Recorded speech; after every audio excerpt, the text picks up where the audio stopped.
Greetings, Legion, and welcome to my review of Beyond the Gates 2025. Thank you so very much for joining me. I'm going to talk you through my first impressions of the city of Bergen, of the festival itself. I'm going to run through all of the bands that I saw at Beyond the Gates.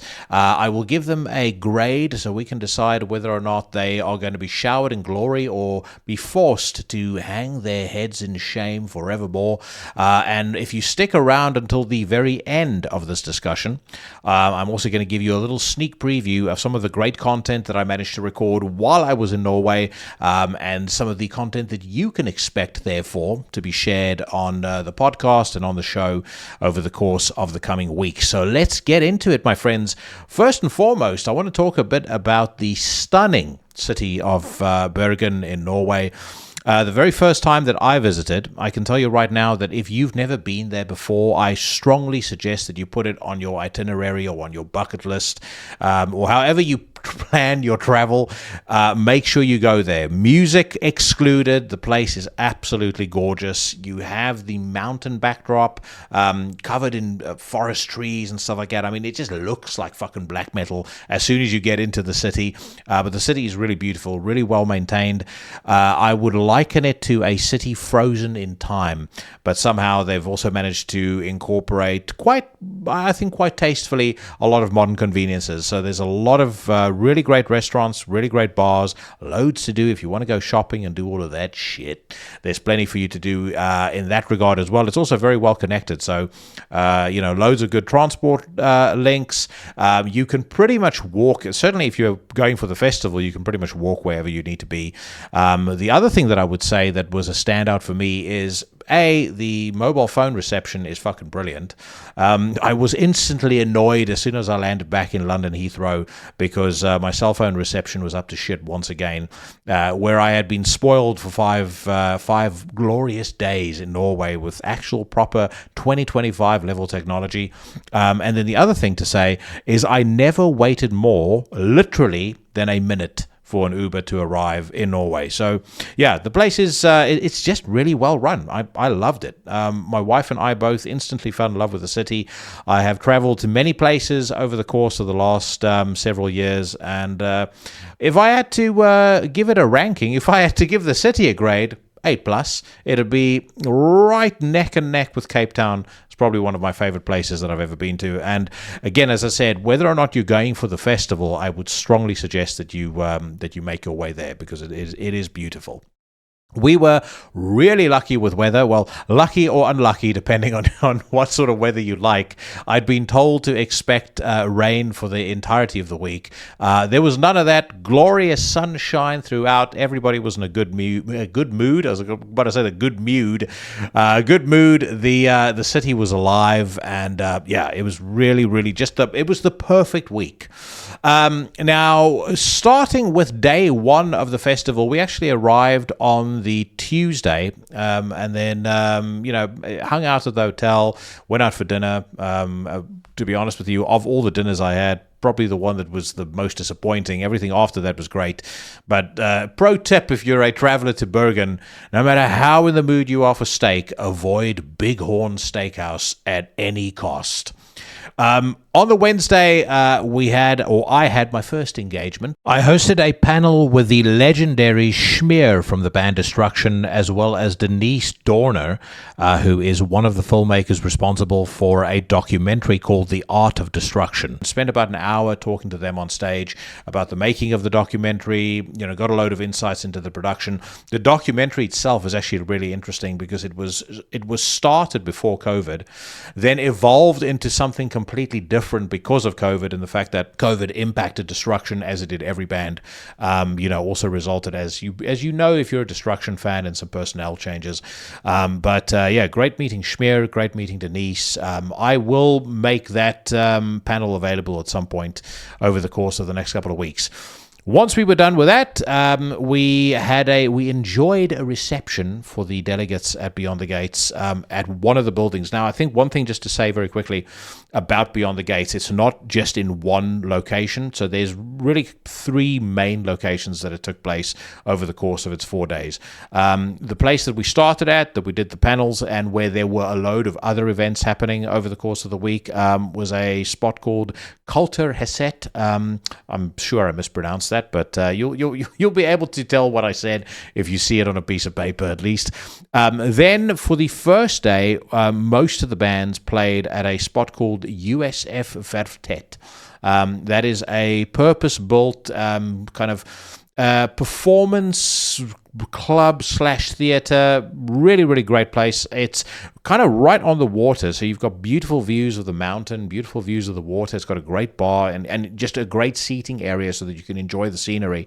But then inside, there's a smaller club / theater, probably around, if I had to estimate, about 500 capacity for bands to play. And then adjacent to that, and they alternated between the two, is a much larger enclosure for bands to play in. Kind of reminded me a little bit of an airport hangar, or an aircraft hangar, I should say. But that's where a lot of bands performed as well on day one. Day two, of course, and we'll get to that later, is where we moved to Grieghallen. Grieghallen, of course, really the main event. Such an iconic building, a building that also happens to host one of the most iconic studios in the history of black metal. If you don't know who recorded at Grieghallen in the 90s, then you stumbled onto this episode of the podcast by mistake. Getting onto the bands now.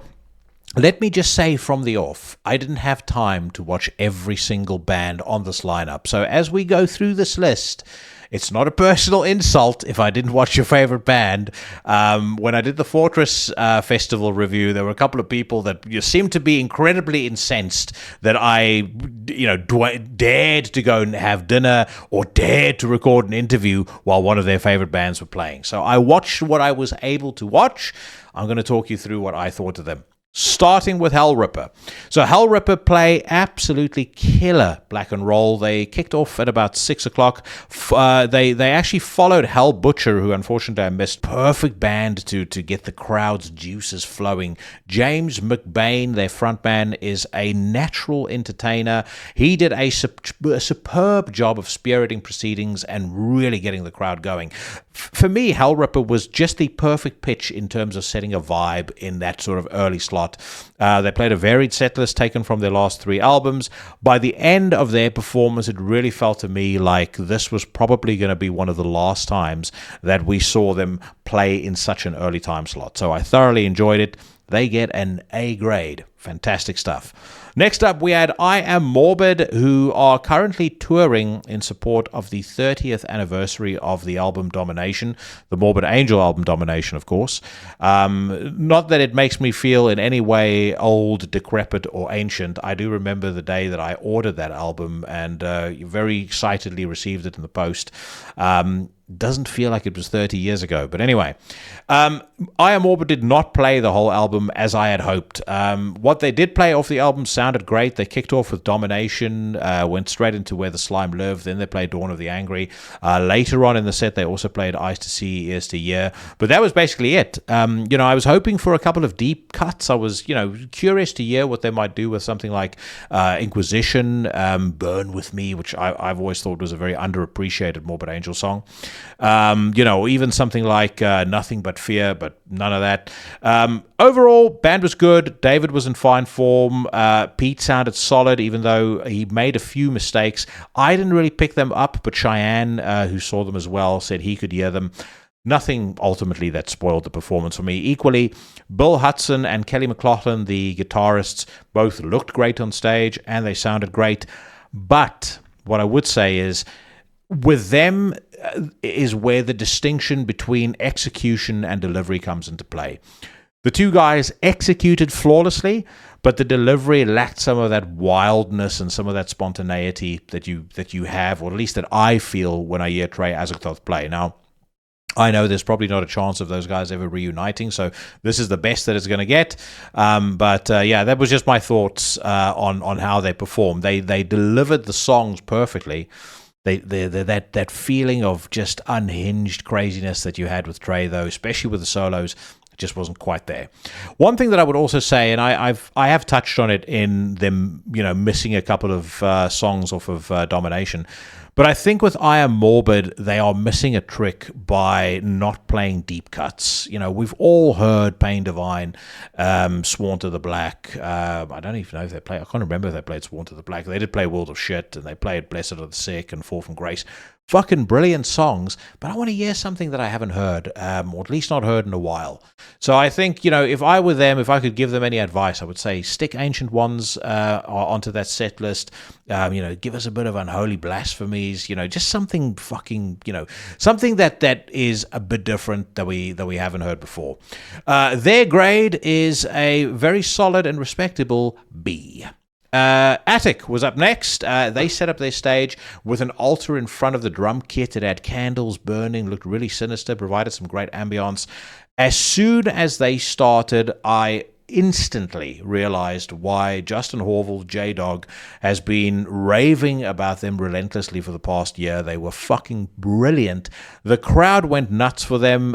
Meister Cagliostro, their frontman, put on a spectacular performance. His vocals sounded immense.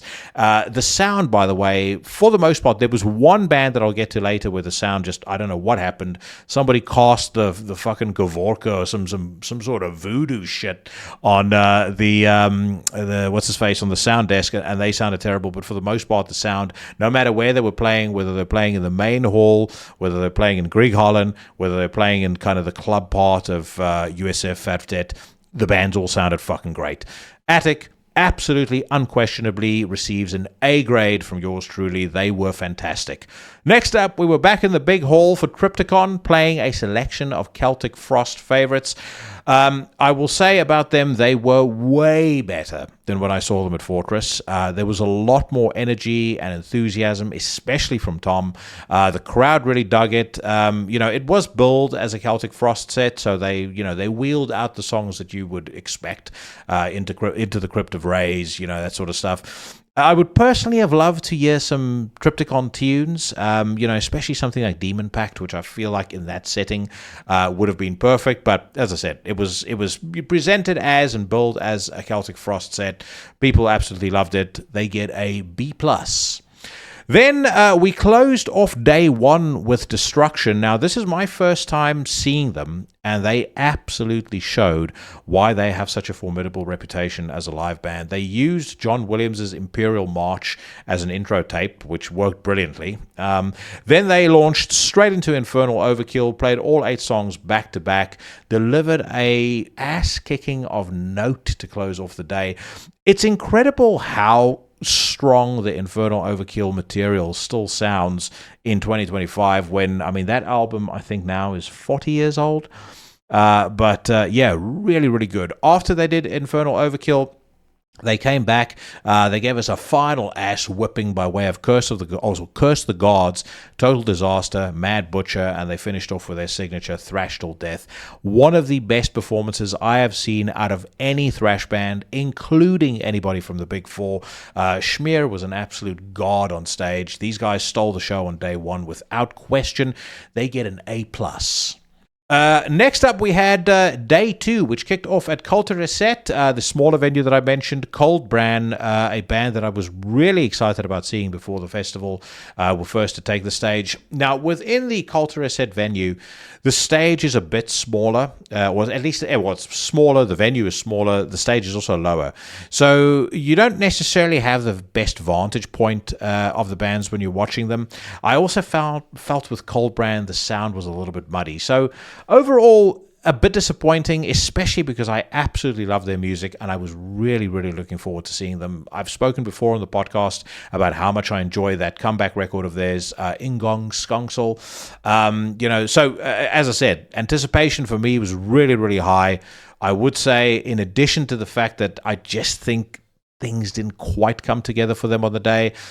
Major miss, not including Forstanden Salersen Egen Show on the set. And again, I have wrecked the pronunciation of that song title, but anyone who knows Koldbrann knows the song I'm talking about. Would have been perfect to have, especially in that environment. Didn't play it. That's a miss. They get a C grade.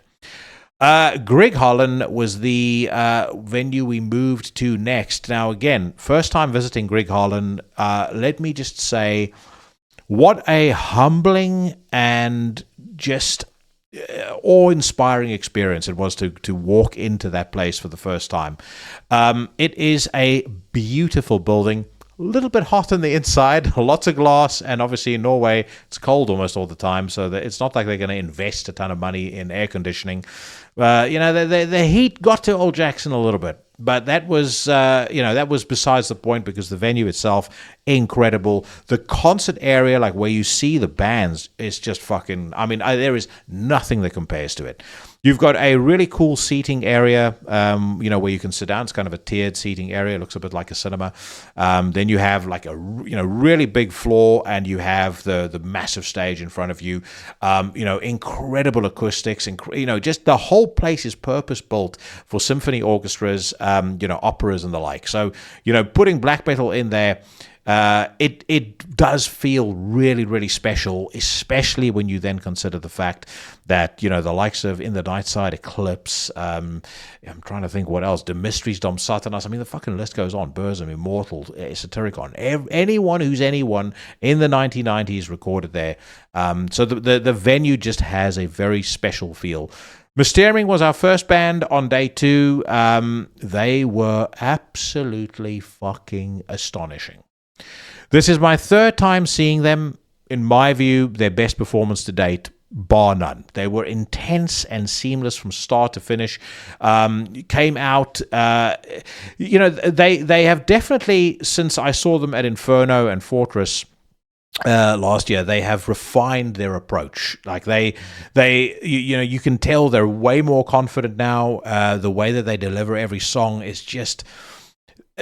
Paige, my wife, is a perfect litmus test for me. As a non-metal person, if she can spot that there's something special about a band, then there is something to them beyond just kind of the normal, hey, that band is really, really cool. And I did say to her as well as I was watching them, I said, once in a blue moon, you're going to see a band whose energy is so fucking, so perfect, so great, that it doesn't matter what music genre you're into, you can tell they're destined for bigger things. And that's how I felt when I was watching Misthyrming.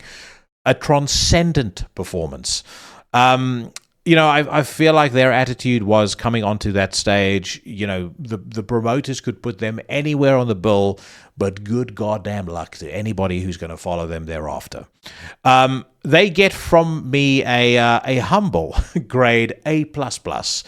One of my favorite bands of the festival, without a shadow of a doubt. I think they're in a very interesting place right now because they need to record a new album. I hope, and I'm reasonably confident they're going to go the right direction with that new album, and do something that is going to be truly special. I do hope that they don't go the way of, with the greatest of respect to those who are fans of Gehenna, I don't want them going that way. This is not a band who should make themselves more palatable. They should just be themselves, play to their strengths, and be the fucking awesome black metal colossus that they are right now. And the other thing that I would say, as I was watching them, I kept thinking, of all the dusty old farts who go on saying, there's nothing good coming out in black metal anymore. Black metal's dead. If you can equal their quality, if you can come within sniffing distance of their jock straps, no problem. You can say whatever you want. If not, then shut the fuck up.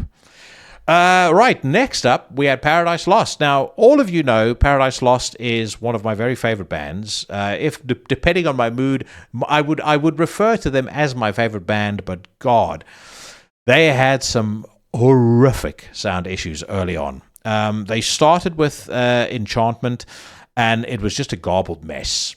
You could hear, I've heard the song thousands of times, so instantly I recognized it, but the vocals were going in and out. It was kind of, oscillating from Nick sounding completely incomprehensible to just piercingly loud. The guitars were all over the place. At one point you could hear one of the guitars being turned up. You could also tell from where I was standing, you could tell that there was like visible panic on stage. Like people were nervous.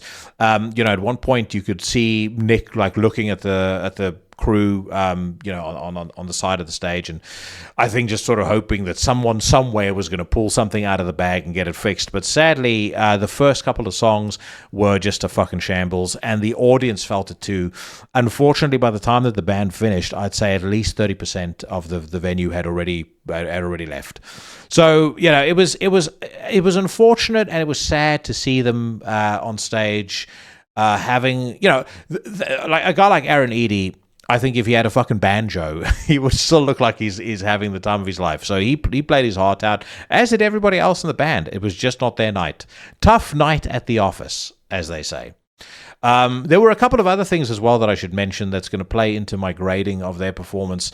There were a few backing tracks that very audibly popped up over the course of the performance. One of them was on Say Just Words. I fucking hated that. Hated it. I think Nick's voice is more than strong enough that he doesn't need that crutch. Maybe when he's 60 years old or 65 years old, then you go that way. But for now, it didn't suit them. It's not suitable for a band of their stature. And then the bit that I really fucking hated on Faith Divides Us, Death Unites Us, they used the most ill-fitting, bizarre vocal effect on Nick's voice for the kind of cleaner, softer parts of the track. It sounded to me like a Commodore 64 running auto-tune. It was fucking unlistenable. It was cringeworthy. So if that was, I hope to God that was somebody that accidentally stuck the mic into one of the guitar effects pedals or something like that, because if that was done on purpose, that person should be fired and never allowed to work in music ever again.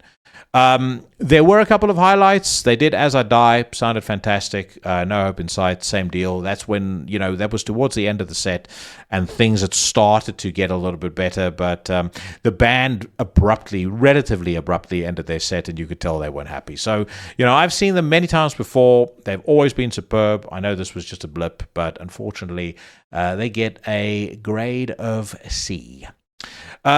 Closing off day 2, we had King Diamond. No issues with sound when he played. The entire band sounded absolutely incredible.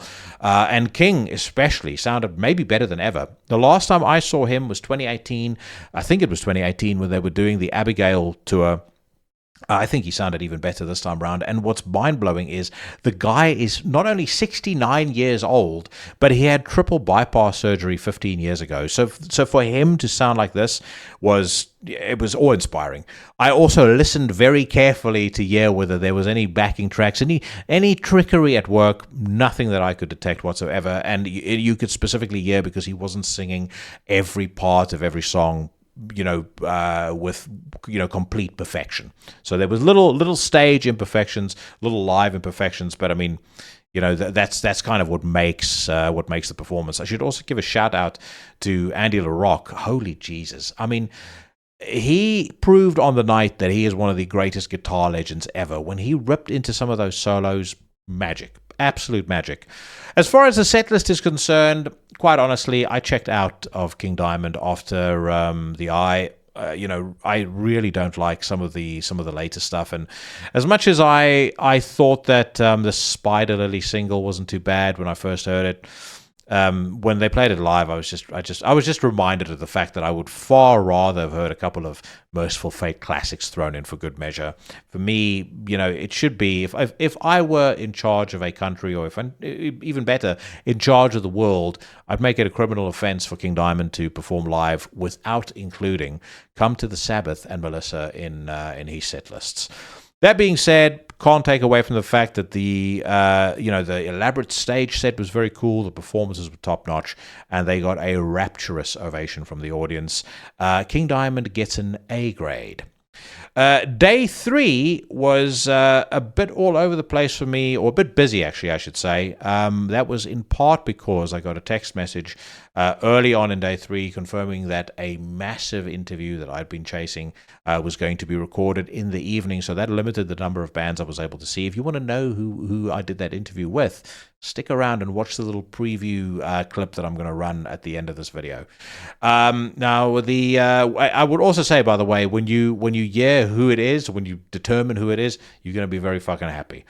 Now, I did manage to see a couple of bands, though, mainly Hexvessel and Tribulation. Before I watched Hexvessel, I attended a listening session for the new Thorns album. I was trying to find my words there for a second, but the new Thorns album, Snorre Ruch and the legendary producer Pitten spoke about some black metal history, and then they gave us about 2 minutes apiece of 3 tracks off the forthcoming record. 3 tracks, to my ears, sounded fucking brilliant. Clear links to the first album. They sounded, at the same time, though, quite unique, really surprisingly aggressive and dark. Snorre was asked when the album was going to be released. He said possibly towards the end of the year, but more likely in 2026. I would suggest, based on his timeliness, that 2026 is probably when you should expect it. But what I would say is, be excited. Great, the songs I heard sounded fucking cool.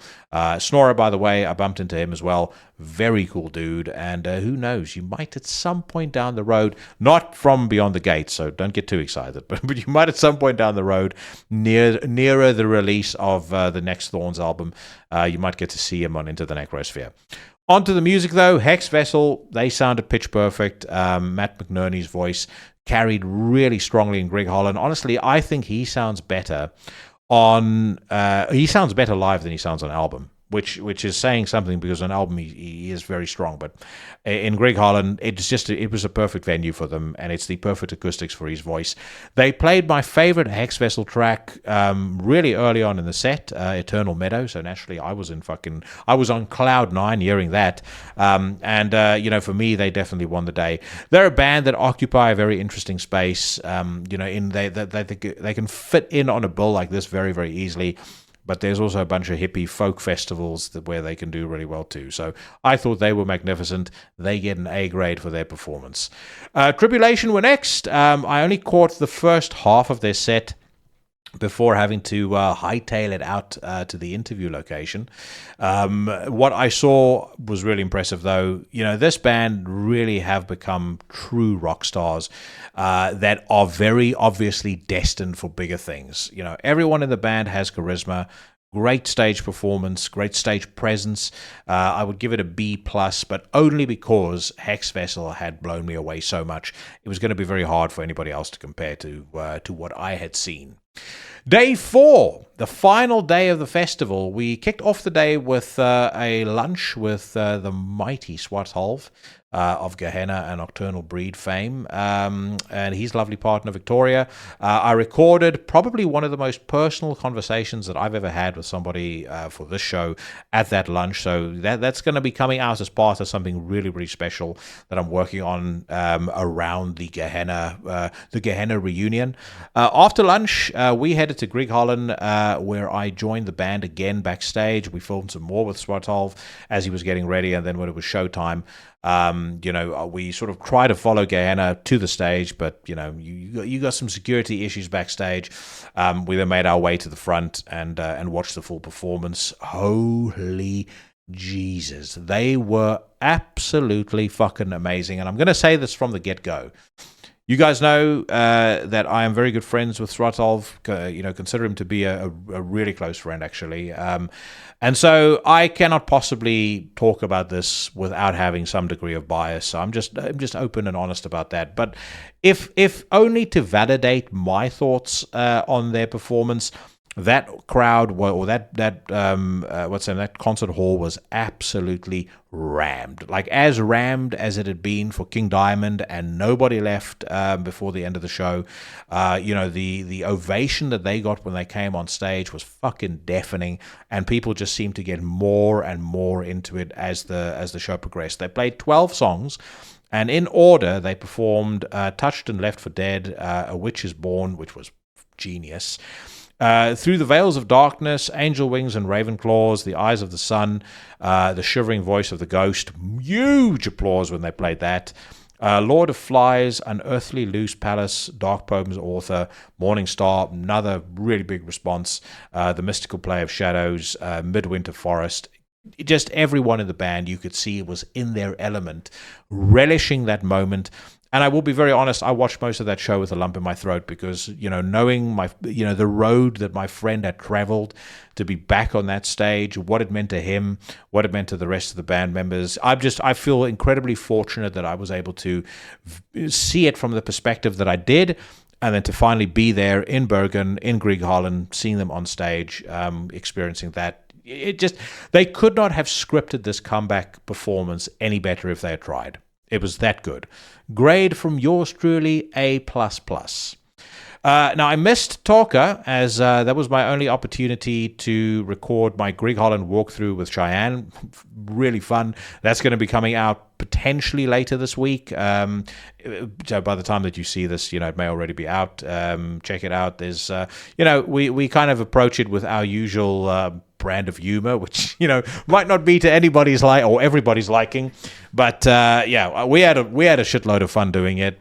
He also got tattooed, and we bumped into a couple of folks at the tattoo part of the festival. They have this whole big section, and you'll see this on the walkthrough, called Beyond the Ink, where people, can get tattooed by some, pretty fucking badass guys. Alex Impaler was there. Benjamin Moss was there. Alex Impaler's partner was there as well. Her work is really good. So, all of that will be on the Grieghallen walkthrough. We did that walkthrough video, and then we got ready for the finale of Beyond the Gates 2025, and that, of course, came our way in the shape of black metal's Gene Simmons, Abbath, formerly of Immortal, now playing solo, as anybody who's anybody should know.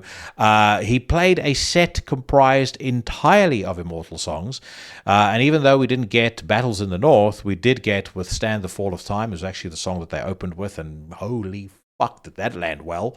And then we had Beyond the North, Waves. We had Call of the Winter Moon, Sun No Longer Rises. Abbath sounded great. And I was only half joking about the Gene Simmons of black metal. I felt like watching him. He clearly knows that's who it is. He's certainly trying to emulate that to a point. And I salute him for it. I thought that he was fucking fantastic. He seems, by the way, to be in a lot better shape than he was a couple of years ago. And, obviously a couple of years ago he was going through, whatever personal challenges that he was going through, affected his performance, got him, had him out of action for a period of time. But he is back and fucking better than ever. So, yeah, he was absolutely superb. We even got, during the course of the show, a bit of pyro, which was nice too. So, absolutely brilliant. Abbath got A+ from yours truly. And thus, Beyond the Gates 2025 came to a spectacular conclusion. What an incredible weekend. And, again, if you haven't yet picked it up, in the subtle hints I've been dropping over the course of the last half hour, you really do need to add this to your list of places to go. If you go to one festival next year and you're willing to travel abroad, you will not be disappointed. Make sure you head to Beyond the Gates. If it's anything, if 2026 is anything like 2025, it is going to be the highlight, or one of the highlights of the year. I want to say a huge thank you to Silja, Torgrim, Asmund, and Oystein for inviting me and making me part of this incredible event. Also, a huge shout out to Letitia Abanez and Katie Irizarry for everything that they did with the delegates. A massive thank you to Paige, my wife, and my producer. She's as I said, she's not a metal person, but she's become really, really invaluable to this or to everything that I do. So, a lot of the filming, particularly at the interviews and stuff like that, that I do, she just takes such a huge weight off my mind, where, she's setting up the camera, setting up the mics, doing everything so that I can actually just focus on talking to the guests. So massive thank you to her. And then also a huge shout out to all my friends, both old and new, Cheyenne and his fiance Hazel, Jerry, aka Rauta, the almighty Necros Horns, Gjetel from Green Carnation, Alex Impaler. Massive thank you to every member of the Legion who came over and said hello. There were quite a few of you this year, much to my shock. And, honestly, it meant so much. I did not catch the name of one particular gentleman who passed me as I was coming back from the bathrooms. And he kind of looked at me for a few seconds and then just said, Necrosphere! That was one of the fucking coolest parts of the entire weekend. So thank you so much. All of your kind words, all of your encouragement meant so much to me. I will be back next year, my friends. I hope to see as many of you as possible. And right now, if you want a little whiff, a little taster of what's coming your way on Into the Necrosphere over the next couple of weeks, courtesy of my weekend at Beyond the Gates, stick around. If not, I will drop that Grieghallen walkthrough video later this week. Brand new episode of Into the Necrosphere coming your way next Tuesday.